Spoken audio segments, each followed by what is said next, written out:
Hello, स्वागत है आप सभी का मेरे यूट्यूब चैनल स्कूल ट्यूशन गुरुजी में। आज हम बात करेंगे कार्यपत्रक 52 की, जो कि 6 नवंबर के लिए जारी किया गया है। ये कक्षा 9 का विज्ञान विषय का कार्यपत्रक है। यहाँ विद्यार्थी अपना नाम लिखेंगे और यहाँ अपनी कक्षा का अध्यापक का नाम लिखेंगे।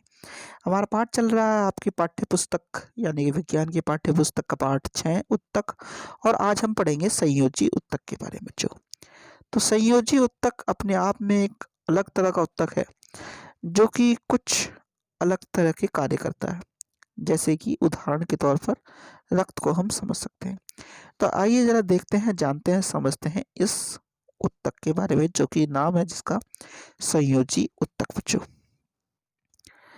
वह उत्तक जिनकी कोशिकाएं आपस में कम जुड़ी होती हैं और अंतर कोशिकाएं आधात्री में धसी होती हैं, संयोजी उत्तक कहलाते हैं।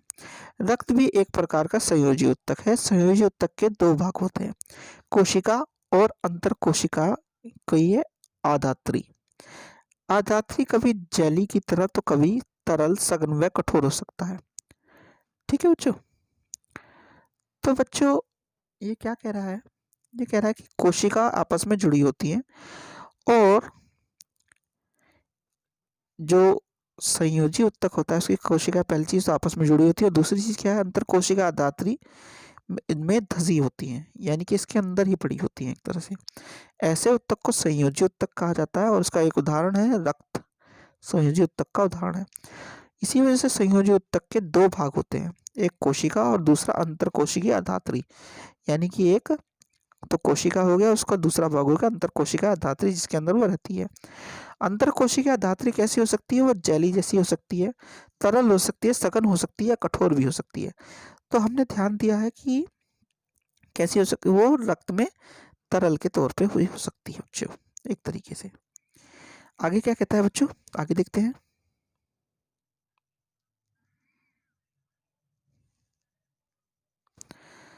आधात्री की प्रकृति विशिष्ट संयोजी उत्तक के कार्य के अनुसार होती है। विभिन्न प्रकार के संयोजी उत्तक हैं: रक्त, अस्थि, उपस्थि, स्नायु, कंडारा, एरोलर, वसामय।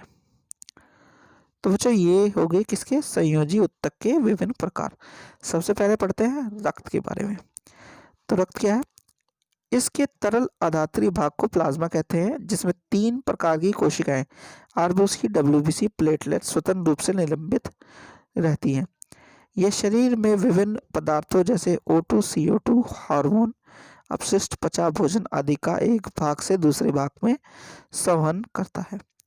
तो करता क्या है बच्चों? ये रक्त एक तरल आधात्री यानी कि प्लाज्मा से बना होता है, और उसमें 3 प्रकार की कोशिकाएं होती हैं, जो कि आरबीसी, डब्ल्यूबीसी या प्लेटलेट्स होती हैं, यानी कि ये इसके अंदर पड़ा होता है। और ये काम क्या करता है?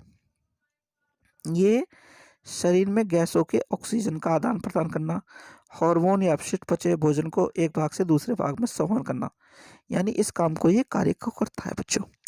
चलिए आगे देखते हैं। आगे है अस्थि। यह मौजूद और कठोर उत्तक है। इसकी आधात्री कैल्शियम तथा फास्फोरस की वजह से कठोर होती है, जिसमें इसकी कोशिकाएं धसी होती हैं। यह उत्तर पंजर का निर्माण कर शरीर का आकार प्रदान करता है और मांसपेशियों और शरीर के मुख्य भागों को सहारा देता है। तो अस्थि क्या करती है बच्चों? अस्थियां कठोर और मजबूत उत्तक होती है। ये इसकी आधात्री कैसी बनी होती है? कैल्शियम और फास्फोरस की वजह से बनी होने की वजह से ये कठोर होती है। इसमें कोशिकाएं धसी होती है, अंदर गड़ी होती है बच्चों, एक तरह से। ठीक है, जैसे कि दर्शाया गया है। ये उत्तक जो पिंजर है हमारा, या स्केलेटन है, या जो है ढांचा है हड्डियों का, उसे आकार प्रदान करने का कार्य करता है बच्चों। सीधी भाषा में उसे आकार प्रदान करने का काम करता है, और मांसपेशियां और शरीर के मुख्य अंगों को सहारा देता है। ठीक है बच्चों। चलिए अगला देखते हैं।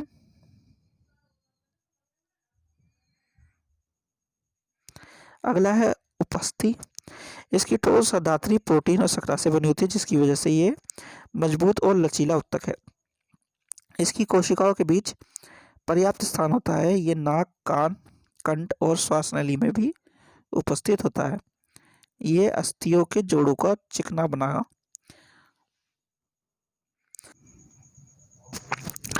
चिकना बना यांत्रिक सुरक्षा प्रदान करता है। तो बच्चों इसका काम क्या है? पहली चीज तो ये ठोस अधात्री यानी प्रोटीन और शर्करा से बना होता है। ये मजबूत और लचीला उत्तक है जो कि नाक, कान, कंठ और श्वास नली में उपस्थित होता है। और दूसरा काम क्या करता है, ये अस्थियों को जो आगे और पीछे की जगह है यानी कि जो एकदम जोड़ है उन्हें चिकना बना करके उन्हें यांत्रिक सुरक्षा प्रदान करने का कार्य भी करता है बच्चों। अगला है स्नायु एवं कंडारा। ये रेशेदार उत्तक होते हैं, स्नायु में बहुत कम अधात्री होती है, ये बहुत लचीला है, मजबूत उत्तक है जो दो अस्थियों को आपस में जोड़ता है। कंडारा मजबूत तथा कम लचीला होता है, ये मांसपेशियों की अस्थियों को से जोड़ता है। तो बच्चों स्नायु और कंडारा क्या है? ये रेशेदार उत्तक है जो बहुत ही कम अधात्री से बना होता है, ये लेकिन बहुत लचीला है, मजबूत उत्तक है जो दो अस्थियों को आपस में जोड़ता है। कंडारा मजबूत तथा कम लचीला होता है, ये मांसपेशियों और अस्थियों को अस्थियों से जोड़ता है। ठीक है बच्चों, चलिए तो आगे देखते हैं। एरोवलर उत्तक, ये अंगों के भीतर की खाली जगह को भरता है, आंतरिक अंगों को सहारा प्रदान करता है, ये त्वचा और मांसपेशियों के बीच, रक्त नलिकाओं के चारों ओर तथा अस्थि मज्जा में पाया जाता है। तो एरोवलर उत्तक क्या करता है बच्चों? अंगों के भीतर की खाली जगहों को भरता है और आंतरिक अंगों को सहारा भी प्रदान करता है, और ये त्वचा और मांसपेशियों के बीच, रक्त नलिकाओं के चारों बीच और तथा अस्थि मज्जर में पाया जाता है बच्चों। अगला है वसा में उत्तक। यह शरीर में वसा का संग्रह करता है, इसकी कोशिकाएं वसा की गोलियों से भरी होती हैं।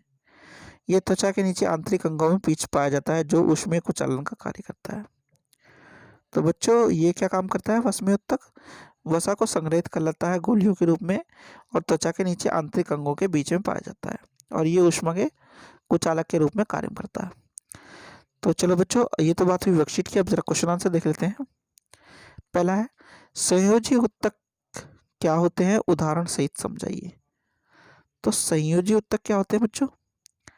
संयोजी उत्तक उन्हें कहते हैं जिनकी कोशिकाएं आपस में कम जुड़ी हों और अंतर कोशिका धात्री में धसी होती हैं, ऐसे उत्तक को संयोजी उत्तक कहते हैं।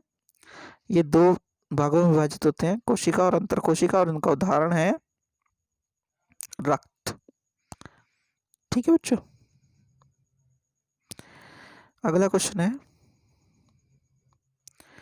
स्नायु एवं कंडारा के क्या कार्य हैं। तो स्नायु और कंडारा के दो कार्य हैं, क्योंकि दोनों के एक एक हो गए ना बच्चों। तो स्नायु का काम क्या है? ये दो अस्थियों को आपस में जोड़ता है और मजबूती प्रदान करता है। और कंडारा क्या करता है? मजबूत और लचीला बनाता है, अस्थियों और मांसपेशियों को जोड़ने का काम करता है बच्चों। चलो अगला है एरियोलर उत्तक और उपस्थि कहाँ पाए जाते हैं? एरियोलर उत्तक और उपस्थि उत्तक। तो एरियोलर उत्तक कहाँ मिलता है? सबसे पहले देख लीजिए, एरियोलर उत्तक त्वचा मांसपेशियों के बीच, रक्त नलिकाओं के चारों ओर, अस्थि मज्जा में पाया जाता है बच्चों। और उपस्थि कहाँ पाया जाता है? उपस्थि नाक, कान, कंठ, श्वास नली में पाया जाता है बच्चों। ठीक है बच्चों, अगला है एक तरल अधात्री वाले संयोजी उत्तक का नाम तथा उसके कार्य लिखिए। तो तरल अधात्री वाला संयोजी उत्तक केवल एक है बच्चों, रक्त। ठीक है, आइए देखते हैं। तरल अधात्री वाला उत्तक है रक्त। इसके तीन भाग हैं, तीन प्रकार की कोशिकाएं हैं, आरबीसी, डब्ल्यूबीसी, प्लेटलेट्स। और इसका काम है शरीर में विभिन्न पदार्थों जैसे कि CO2, O2, हार्मोन, अवशिष्ट पदार्थ, पाचन, पचा भोजन आदि को एक भाग से दूसरे भाग में संवहन करना बच्चों। ठीक है बच्चों, तो बच्चों ये आपकी वर्कशीट होगी कंप्लीट, और वीडियो भी आशा करता हूँ आपको वीडियो अच्छी लगी होगी। अगर वीडियो अच्छी लगी हो तो चैनल को सब्सक्राइब करें, वीडियो को लाइक करें, शेयर करें। Thank you.